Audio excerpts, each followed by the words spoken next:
what's up, guys? With the coronavirus pandemic, we're all spending a lot more time indoors these days. And if your house is anything like mine, you've got little ones, and those little ones are going stir crazy. So why not get them a new toy to help curb that cabin fever? Today we're going to be making a rocking horse. They're going to get a new toy, and we're going to get some shop time. Now there's a fair amount of content in this video, so without further ado, let's get handy.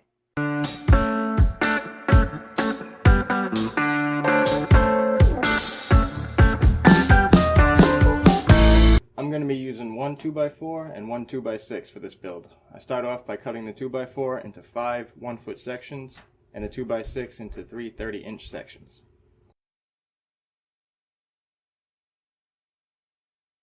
Then I can raise the table saw blade up and square up one side.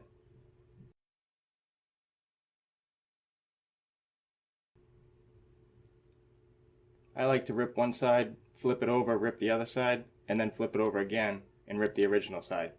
This usually gives me a pretty good edge for glue up.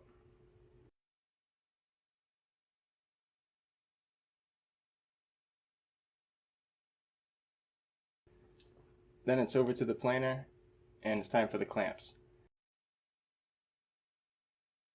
Now these clamps aren't my design, they come from another YouTuber named Izzy Swan. I'm going to provide the link in the description below if you guys want to make your own. They're great clamps. They provide pressure horizontally and vertically, so it eliminates the need for calls. Izzy, if you're watching, thanks for the design. These clamps are awesome.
Next, I'm taking 2 of the 2x4s over to the table saw and ripping them in half.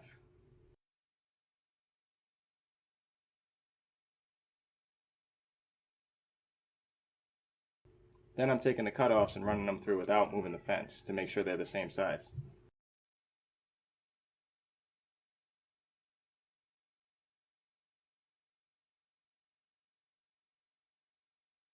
And once that's done, you can bring the other 3 2x4s over to the table saw, bring the blade up all the way, and rip them in half the tall way.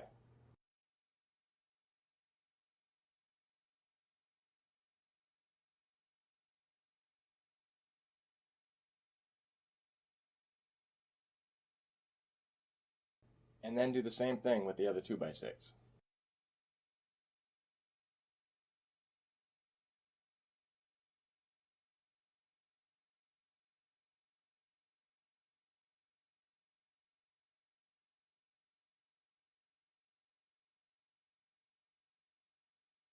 Next, I send them through the planer to clean up any saw marks.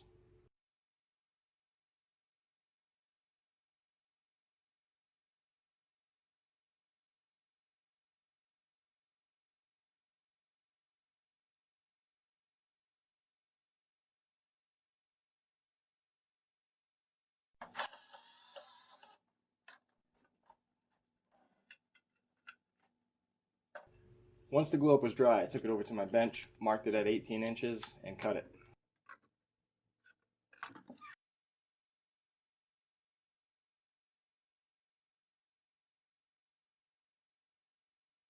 And then sent it through the planer to clean up any leftover glue.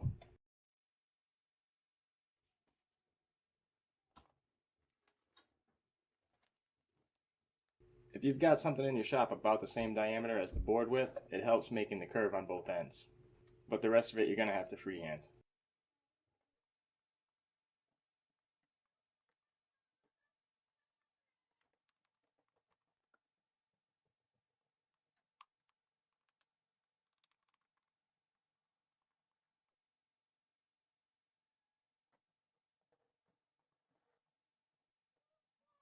which for me means a lot of drawing and a whole lot of erasing.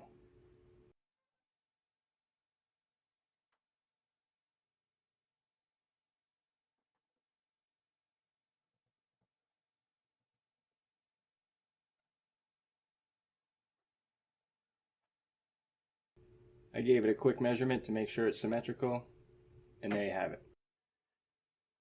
Now it's on to sketching out the horse head. I printed off a stock photo from Google Images so I had something to go by, but it still meant a lot of sketching and a lot of erasing.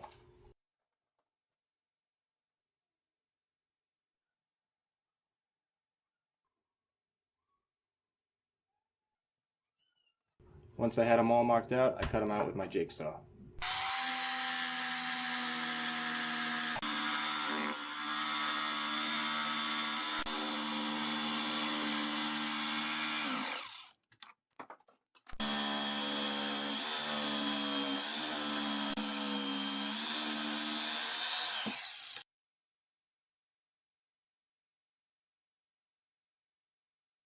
After that, I did a ton of sanding, starting with 80 grit on the belt sander and working my way up to 120 grit by hand.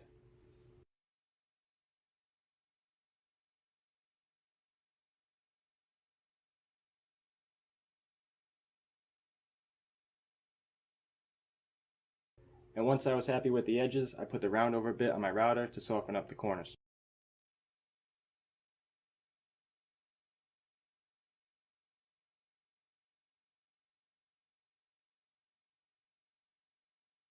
Next, I marked out the rockers. I started by marking the center line, and then I marked 3.5 inches on each end of the board.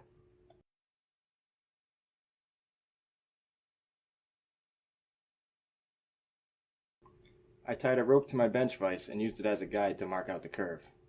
Then I cut it out with the jigsaw.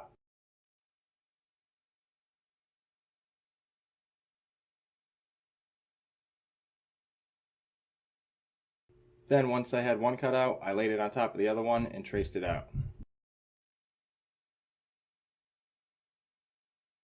Then I clamped them both in a table vise and sanded them flush with each other.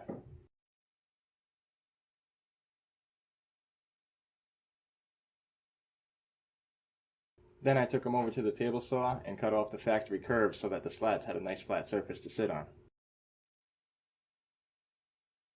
And using the round over bit on the router again, I softened up the corners on these as well. Next, I marked out where the slats were going to go. I started off by marking the center line, 15 inches. Then coming over 1 3/4 inches.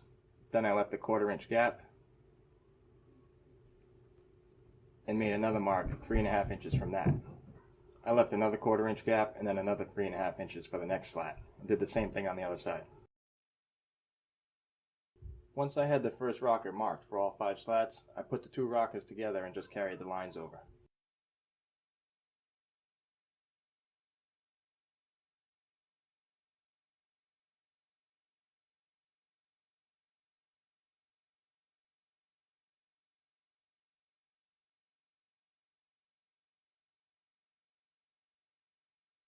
And then it was back to the router to soften up the edges on the legs.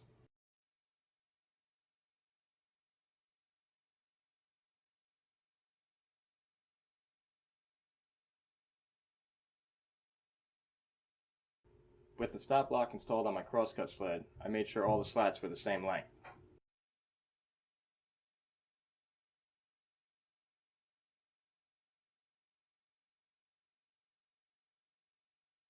Then I pre-drilled the holes and countersunk the screws in the slats.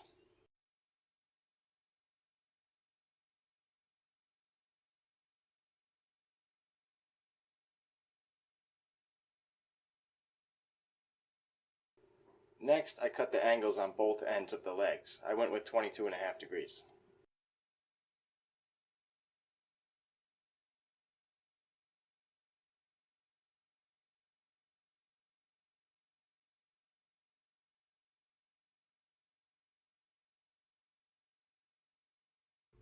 And after that, it was time to attach the legs.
Once the legs were attached, I could mark out where the screws would go in the back.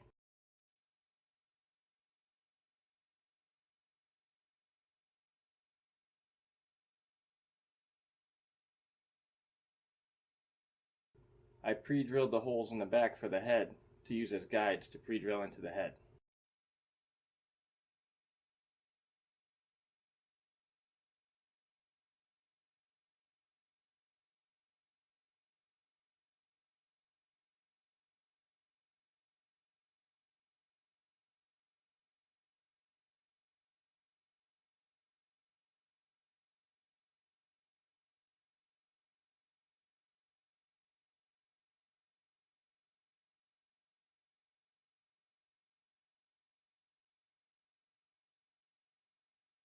Once the head was screwed onto the back, I gave it a little pressure test to make sure it was sturdy, and then it was time to attach it to the legs.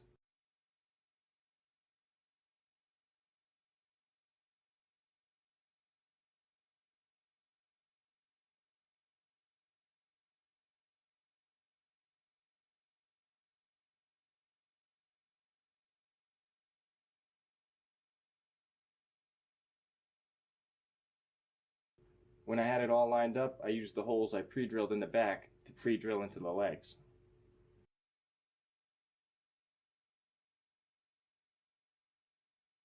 Then I just drilled countersinks and put the screws in place.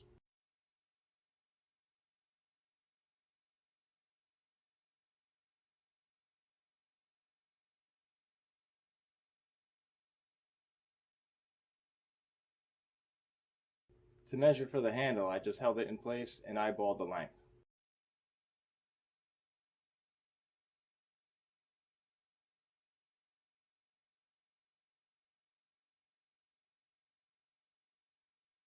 Now, in hindsight, I should have pre-drilled this hole on the drill press before attaching it to the back, but a speed square will do almost as good.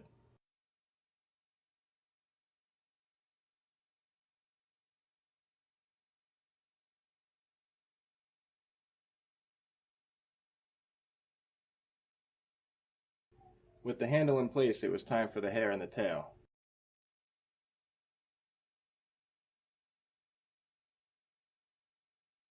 I cut a strip out of a cloth napkin to use as banding, to wrap around a bunch of this rainbow yarn I had laying around from whatever people use rainbow yarn for.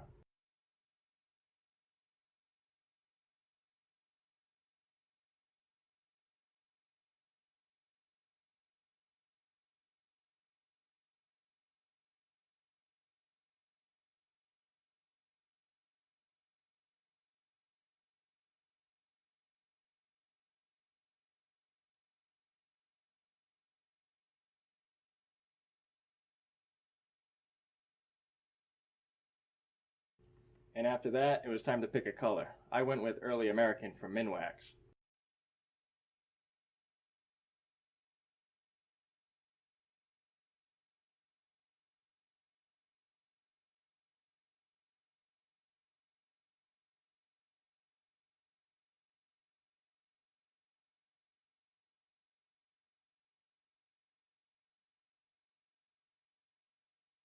And 3 coats of poly later, it was time to staple on the hair and the tail.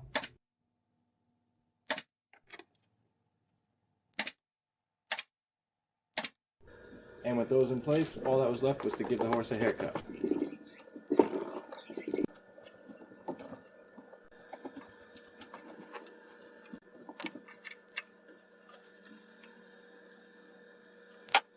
So that's it, guys. The kids got a finished rocking horse, we got some shop time, and it only cost us about $10. If you liked this video or found it helpful, don't forget to like, comment, and subscribe. See you next time.